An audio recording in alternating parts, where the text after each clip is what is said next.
আপনারা যখন বিমানে চড়েন তখন কি শুধু ভিডিও করতে থাকেন নাকি? মেঘের ভিডিও, আকাশের ভিডিও। তখন তাকাবেন আকাশের দিকে, সুবহানাল্লাহ, কিভাবে আল্লাহ আকাশকে তৈরি করেছেন। আল্লাহ বলেন, এই প্রথম আকাশটাকে আমি তারা দিয়ে সুশোভিত করেছি, বিশাল বিশাল তারা। এই যে আমরা সূর্য দেখি, এটা একটা তারা, পৃথিবীর চেয়ে 13 লক্ষ গুণ বড় এই সূর্য। ওই সূর্যের চেয়ে কোটি গুণ বড় তারা আছে। এরকম লক্ষ কোটি কোটি তারা নিয়ে আমাদের Galaxy milky way, crore crore Galaxy নিয়ে আমাদের এই প্রথম আকাশের মহাশূন্য। তার মানে পুরো প্রথম আকাশটাকে যদি একটা মানচিত্র দেওয়া হয়, ওইখানে মাইক্রোস্কোপ দিয়ে পৃথিবীকে খুঁজে পাওয়া যাবে না।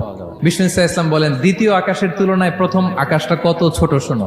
সাহারা মরুভূমির মধ্যে যদি তোমার হাতের আংটি ছুঁড়ে ফেলে দাও, পুরো মরুভূমির তুলনায় তোমার হাতের আংটি যত ছোট, আল্লাহর দ্বিতীয় আসমানের তুলনায় প্রথম আসমানটা ঠিক তত ছোট।